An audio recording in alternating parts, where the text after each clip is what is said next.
AP రాష్ట్ర రాజకీయాల్లో కీలక మలుపు చోటు చేసుకునే అవకాశం కనిపిస్తోంది. 2029 నుంచి అసెంబ్లీ స్థానాల పెంపు జరగబోతోంది అన్న అంచనాల నేపథ్యంలో అన్ని రాజకీయ పార్టీలు ముందస్తుగా వ్యూహాలను సిద్ధం చేసేసుకుంటున్నాయి. తాజాగా అయితే కేంద్రం నుంచి వచ్చిన సమాచారం ఈ ఊహాగానాలకు తాత్కాలిక బ్రేక్ వేసినట్టయింది. తెలుగు రాష్ట్రాల్లో అయితే అసెంబ్లీ సీట్ల పెంపుకు గల నిబంధనల ప్రకారం అది కేవలం జనగణన తర్వాతే సాధ్యమవుతుందని క్లారిటీ వచ్చేసింది. పునర్విభజన చట్టం ప్రకారం అయితే ఆంధ్రప్రదేశ్, తెలంగాణ రాష్ట్రాల్లో నియోజకవర్గాల పునర్విభజన చేయాల్సి ఉంటుంది.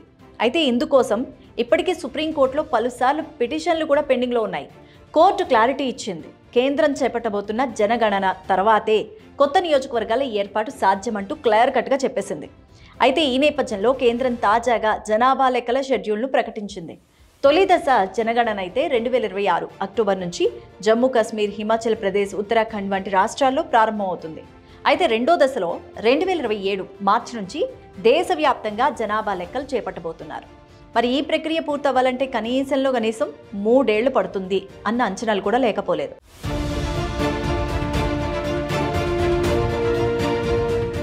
డిజిటల్ ఫార్మేట్లో మొబైల్ యాప్స్ ద్వారా లెక్కలు సేకరిస్తున్నందున ఇది కొంత వేగంగా జరిగే అవకాశం అయితే ఉంది.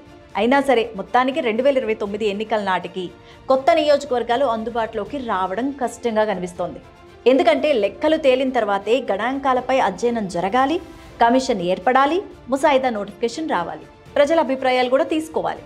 మరి ఇలా పూర్తి ప్రక్రియ తీసుకోవాలి అంటే, కంప్లీట్ అవ్వాలి అంటే 2030కి సరే 2034 కల్లా మాత్రమే ఇది కార్యరూపం దాల్చే అవకాశం ఉంది.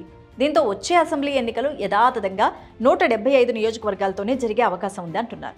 మరి ఇది కూటమి పార్టీల వ్యూహాలపై ప్రభావం చూపబోతోంది. టీడీపీ, బీజేపీ, జనసేన కలిసి పోటీ చేస్తే సీట్ల పెంపకంపై పలు మలుపులు తలెత్తే అవకాశం ఉంది. మరి టీడీపీ కొన్ని సీట్లను విడిచిపెట్టాల్సి వస్తే అంతర్గతంగా అసంతృప్తికి దారితీయచ్చు. మరి ఇది వైఎస్ఆర్ కాంగ్రెస్ పార్టీ అనుకూలంగా మారే అవకాశం ఉంది. మరి ఇప్పటికే వైసీపీ కొన్ని నియోజకవర్గాల్లో సమన్వయకర్తలను ప్రకటించి ముందస్తు ప్రణాళికను కూడా అమలు చేస్తోంది. 2029 ఎన్నికల గేమ్ ప్లాన్లో ఈ పరిణామాలు కీలక పాత్ర పోషించబోతున్నాయి అని రాజకీయ విశ్లేషకులు సైతం చెప్తున్నారు. మరి మీరేమంటారు? మీ అభిప్రాయాన్ని కూడా కామెంట్ సెక్షన్లో కామెంట్ చేయండి.